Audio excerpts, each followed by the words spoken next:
अब ये जो गोलीय दर्पण है उसमें कुछ डेफिनेशन है, वो अपन बात करें। गोलीय दर्पण किसी खोखले गोले का भाग था क्या? ये कौन है? गोलीय दर्पण खोखला गोला है फिलहाल तो। अब इससे ही बनाएंगे आप कन्वेक्स और कनकेव मिरर। कन्वेक्स मतलब उत्तल और कनकेव मतलब अवतल हो गया, ये अपने को पता होना चाहिए। इस यहां पर मान लीजिए इस खोखले कांच के खोखले गोले को बीच में से काट दें अपन, दो पार्ट कर लेते हैं। अब दो पार्ट में ये एक पार्ट और ये एक पार्ट हो गया है। प्रत्येक पार्ट में दो पृष्ठ हैं, दो सरफेस हैं, एक बाहर वाला एक अंदर वाला, ऐसा उसके लिए भी। तो ये जो बाहर वाला है ये कौन सा हो गया? उत्तल, और अंदर वाला जो है वो कनकेव हो गया है। अब यहां पर अगर आप इस तरीके से बाहर वाले भाग पर पॉलिश कर देते हैं, काई की टिन और मरकरी की अगर पॉलिश कर देते हैं, ये टिन हो गया और ये मरकरी हो गया, तो फिर एजी क्या होता है? चांदी। हाँ, मरकरी चांदी, ये भी मेटल है ये भी मेटल है, और इसका क्या प्रॉपर्टी है? लिक्विड फॉर्म में होती है, तरल रूप में। बाहर अगर पॉलिश कर देते तो अंदर वाला भाग क्या बन जाता है? परावर्तक पृष्ठ। तो जिसका परावर्तक पृष्ठ जैसा होता है वो दर्पण वैसा होता है। अब यहाँ पे इसका परावर्तक पृष्ठ कैसा है? कनकेव है, अवतल है। तो ये कौन सा दर्पण हो गया? अब देखो ये जो दर्पण आप लोगों ने बनाया है ना, इसमें जो एक दर्पण अपनों ने बनाया, ये खोखले गोले का ही भाग था। अब खोखले गोले में यहाँ पर इसका कोई ना कोई सेंटर था कि नहीं? सेंटर, इस सेंटर को ओ से भी शो करते हैं और सी से भी।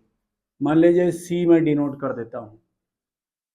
अब यहां पर जो परावर्तक पृष्ठ है उस परावर्तक पृष्ठ का ठीक मध्य बिंदु, उसको भी कोई ना कोई नाम देंगे अपन, वो होगा पी,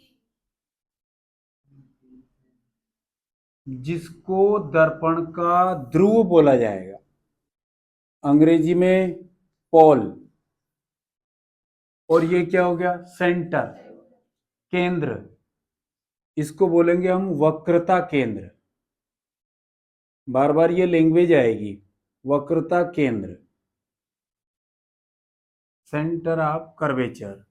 वक्रता केंद्र और ध्रुव के बीच की जो डिस्टेंस होगी वो इस गोलीय दर्पण की क्या हो जाएगी? त्रिज्या। गोलीय दर्पण की त्रिज्या दूसरी तरीके से भी परिभाषित कर सकते हैं कि गोलीय दर्पण जिस खोखले गोले का भाग है उसकी त्रिज्या को क्या बोलेंगे? वक्रता त्रिज्या। त्रिज्या को अपन जनरली आर से शो करते ही हैं, यहाँ कैपिटल आर से शो करेंगे, ज्यादातर कैपिटल आर से शो हो रही है इसलिए। अब गोलीय दर्पण के ध्रुव और वक्रता केंद्र से होकर जाने वाला सरल रेखाखंड,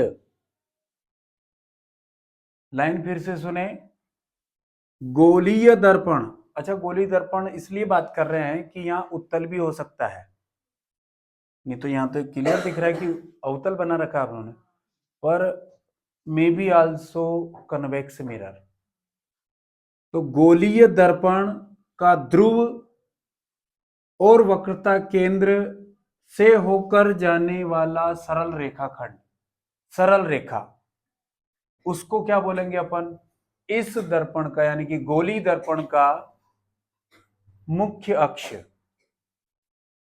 ये क्या हो गया? प्रिंसिपल एक्सिस, मुख्य अक्ष। काय से शो करेंगे? काय से भी नहीं, सरल रेखा है बस, एक रेखा है, रेखा को काय से शो नहीं करते हैं, कैसे भी डिनोट कर सकते हैं।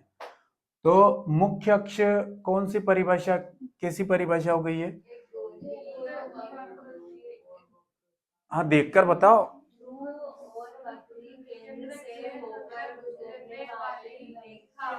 सरल रेखा, सिंपल भाषा बोल दो, गुजरने वाली सरल रेखा या से होकर जाने वाली सरल रेखा या से होकर जाने वाला रेखाखंड क्या हो जाएगा? प्रिंसिपल एक्सिस हो जाएगा, मुख्य अक्ष। अब यहां पर ये मुख्य अक्ष हो गया है। दूसरा देखिए इसमें गोलीय दर्पण के ध्रुव और वक्रता केंद्र के ठीक मध्य बिंदु को गोलीय दर्पण का मुख्य फोकस बोला जाएगा।